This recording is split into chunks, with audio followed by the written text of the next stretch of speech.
From the earliest writings of man, we know that the human race has been comprised of the haves and the have-nots. When I was a kid back during the Great Depression, I was obsessed with a desire to know what invisible something separated the haves from the have-nots, being a have-not. I wanted to know why so few managed to be well off financially in a country where success is available to everyone. For example, in checking the Statistical Abstract of the United States, published by the Bureau of the Census, I discovered, just lately, that only 10% of the men in this country, 65 years of age and older, have incomes of $6,000 or more a year. More than 80% of all men 65 or older have incomes under $4,000 a year. Only 7.6% have incomes between $7,000 and $10,000 a year, and only 3.7% have incomes of $10,000 a year or more. A man starts his working career in his 20s, often earlier. He's fortunate in that he lives in the free world. He has better than 40 years to make the grade financially in the richest country on earth. Yet, according to the statistics, only about 10 out of 100 will be financially secure by the time 65 rolls around, and only about 4 men out of 100 will be financially comfortable. Now, why? Well, let me tell you how to find out for yourself. Conduct your own survey. Start down the street in your neighborhood on any Saturday or Sunday and ask the man of every house 2 questions. The first question is, what are you doing at the present time to increase your income now? That is, how much do you want to earn? And when you've evaluated the blank stare you get in response to that question, ask question number 2, which goes, how much money are you planning to be worth at age 65? Now, when the silence becomes too unnerving, thank him and move on to the next house.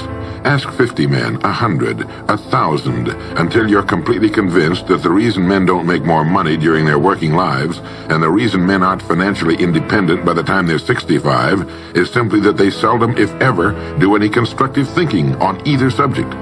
It's that simple, unfortunately.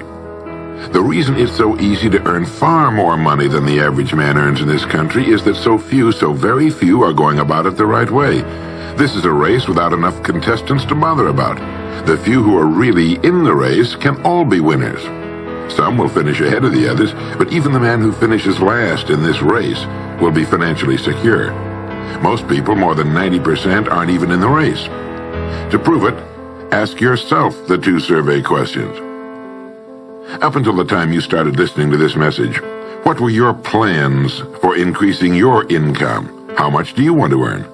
And how much money had you decided to be worth by the time you're 65? You see, people who earn large incomes aren't lucky, and they're not crooks as those without money are so fond of pretending, nor are they endowed with more brains or talent necessarily than their friends and neighbors, nor are they privy to occult secrets, and only a very few were lucky enough to have had rich fathers or grandfathers. Most of the people earning the big incomes today started the same way you and I did, and most other people. The only difference between the men who earn big incomes and those who earn small incomes is that those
Along this beautiful drive, some of Charleston's oldest and finest homes look out over the bay.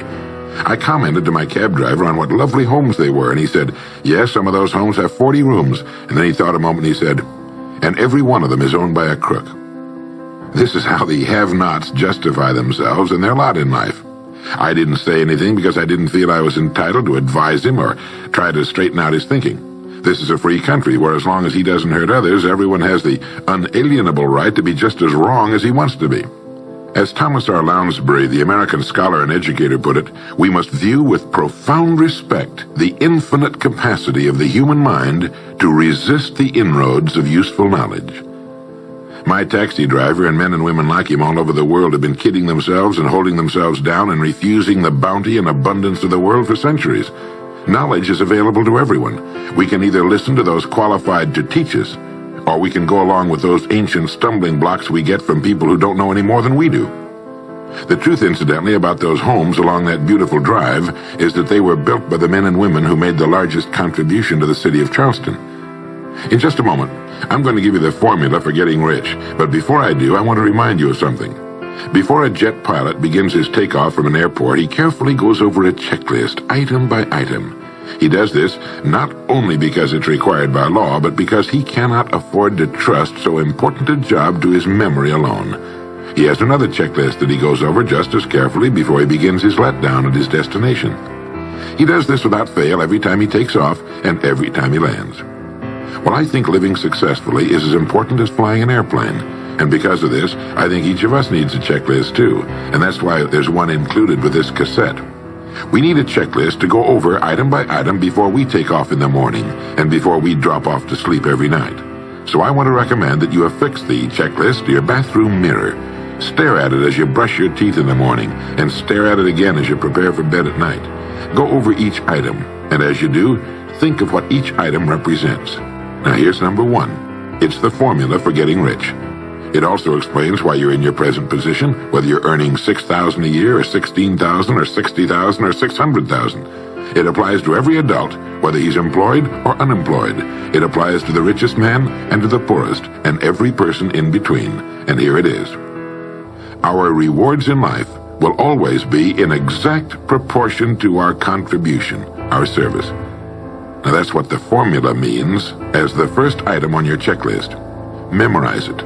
Our rewards in life will always be in exact proportion to our contribution, our service. Listen to it, think about it until you know it emotionally as well as intellectually. It might give you some slight feeling of superiority to realize that there's probably not another man within a mile of where you live who knows it. You can add it as a question on your survey if you want proof of that. If you want it in another form, here it is as it applies to a man's job. It's the same thing really, the same thing applies, but you can express it differently. The money you're paid by the company you work for will always be in direct ratio to the need for what you do, your ability to do it, and the degree of difficulty involved in replacing you. Maybe you want to write the formula down in both of its forms and think about it until it's as much a part of you as your name. The reason it isn't spelled out on your checklist is because you might not want everyone to know what you're up to. The checklist is valuable only to a person who knows what the words really indicate. All right, you've got the formula. As you think about it, its meaning will become clearer to you. With the formula, there are two rules which must be applied to properly use it. This formula, together with the two rules, is your recipe or your roadmap to earning all the money you really want. Now let's take a look at item number 2 on your checklist. And I'm serious about your putting this checklist on your mirror. You'll notice it's pressure sensitive. Item number 2, the gold mine. The Pulitzer Prize-winning playwright Archibald MacLeish in his play The Secret of Freedom wrote, "The only thing about a man that is a man is his mind. Everything else you can find in a pig or a horse." Strong words, aren't they? But as long as you live, you'll never hear a truer statement. The key to every human being's success lies in his mind, the gold mine between his ears. One idea can make you rich. A lot of good ideas can move you steadily upward in the work you do, and ideas are free. Now just think, there's nothing now being done commercially that will not be done better, much better in the years ahead. Next year's homes and most of what's in them will be better than this year's. Next year's cars will be better. Next year's manufacturing, distributing, marketing, and selling and advertising should be better. Nothing is now being done as well as it must be done in the future, and every innovation, every new improvement will be somebody's brainchild. Now, what's your specialty? How many good ideas have you come up with during the past year? If you continue on as you have in the past, where will you be and what will you be earning, say, a year from now, 5 years from now? Every day of our lives, we walk or drive by more opportunity than we could develop in a lifetime, in 50 lifetimes. Back in the 20s, Sinclair Lewis wrote that you can kidnap a man, blindfold him, take him to any city in the country with a couple of notable exceptions, put him in a chair in the downtown area, take off his blindfold, and he could sit there a week and not be able to tell you what town he's in. The streets are all alike. The buildings are all alike. The businesses all look alike. This is still largely true today. The reason for this being that most businessmen in this country are playing a game called follow the follower. If a man goes into business, no matter what line it happens to be, the first thing he does is make certain that his place of business, outside and inside, looks exactly like every other place of business of that type in the country. Do you know why? It's because he's been playing copycat since he was a year old and does it without thinking about it. For the same reason kids dress alike in school. He wants to be one of the gang. He doesn't necessarily examine all the business establishments in his field and pattern his on the one outstanding example, the one that inspires him, the one that he can really believe in. He just does what everybody else in his business is doing, and by this simple process, he guarantees his own mediocrity. Whose drum are you marching to, if indeed you're marching to anyone's, and why? Remember, whatever you now do for a living will be done differently, quite differently a few years from now. Never in the history of mankind have the opportunities for all of us been so great. But the great majority of people will be the beneficiaries of progress, not those who bring it about. Which group are you going to belong to? If you want to be a contributor, not just a beneficiary, here's the first rule. It appears on your checklist as the gold mine. So, think. Think deliberately and with a purpose. Use the gold mine between your ears. Begin by thinking at a special time every day. Back during the Depression, a New York lumber dealer was growing rich while other lumber dealers were going broke. When asked how he did it, he said, "Every evening when I get home, I close myself up in a quiet room, sit in a comfortable chair, and ask myself, how will my business be conducted 10 years from now? Then I try to do it now." Instead of competing with every other lumber dealer, which is what they were doing, he was creating. He was doing the very thing man was designed to do, the very thing man does best. A company growing at the rate of 10% a year will double its size in less than 8 years. But a man can improve his effectiveness 50% or 100% a year or more. The experts tell us that every one of us has within him deep reservoirs of ability, even genius, that he habitually fails to use. Well, let's begin now to reach into these deep, rich areas of pure net profit and use more of our real abilities. Let's think. Here's the best way I've found to make yourself think. Start getting up a little earlier than you're accustomed to. Right off the bat, this gives you extra time that 95% of the men in this country are not using at all. 1 hour earlier a day gives you 6.5 extra 40-hour weeks a year. But at this time in the morning, take a refreshing shower, dress, get yourself a fresh, hot cup of coffee if you're a coffee man, and then sit down to a clean sheet of paper. At the top of the paper, write your financial goal. Now, this is the amount of money per year you intend to earn soon. Incidentally, you might like to keep this to yourself, too. It's nobody's business but yours. Then, start to think. Think about your goal and what it'll mean to you and your family. Then see how many ideas you can come up with to help you reach that goal. Ideas to improve what you now do for a living. Ways of increasing your contribution to match your income goal. You know, jobs don't have futures. People do.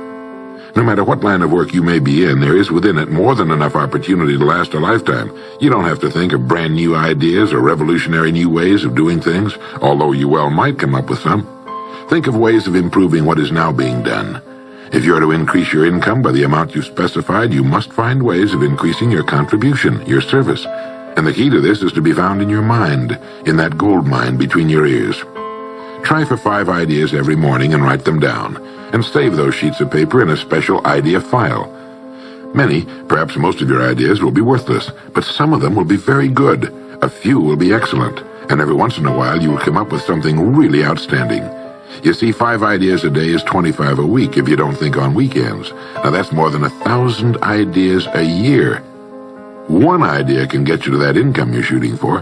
The law of averages swings so far in your favor you just can't miss.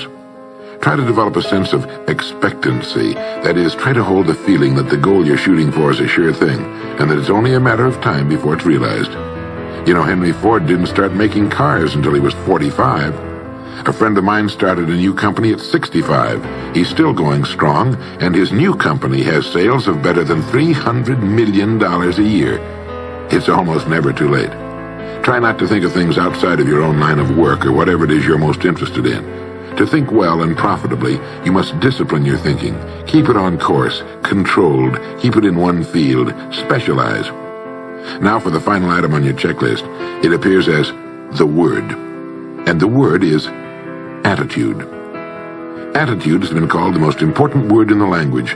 William James put it this way. He said, "The greatest discovery of my generation is that human beings can alter their lives by altering their attitudes of mind." Now this is something to think about. Can alter their lives by altering their attitudes of mind.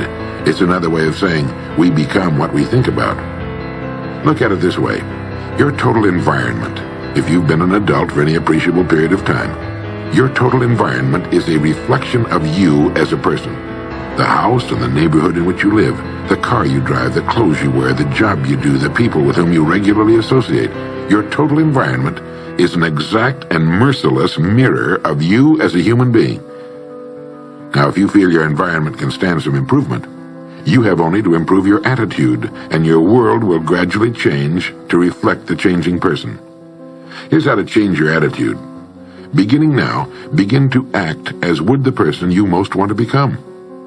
Now that is, if you were already in possession of the goal you're shooting for, how would you conduct yourself in all of your affairs? Well, do it now, and tomorrow, and the next day. Begin now to act the part of the person you most want to become, and you'll end by becoming that person. Subtly, in little ways, in the way you dress, in the way you talk, in the unfailing courtesy you show to every person with whom you come in contact, begin to act the part of the person who has already achieved that which you're shooting for. The German philosopher Goethe gave us the secret when he said, before you can do something, you must first be something. When you behave like the person you most want to become, the things that person would have will tend to come to you. It's simply cause and effect. Don't be in too big a hurry. It takes longer to build a skyscraper than a chicken coop. Build slowly, steadily, and well. Then when you make it, you'll keep it. You'll stay on top. Always be suspicious of the so-called get-rich-quick scheme or sudden success.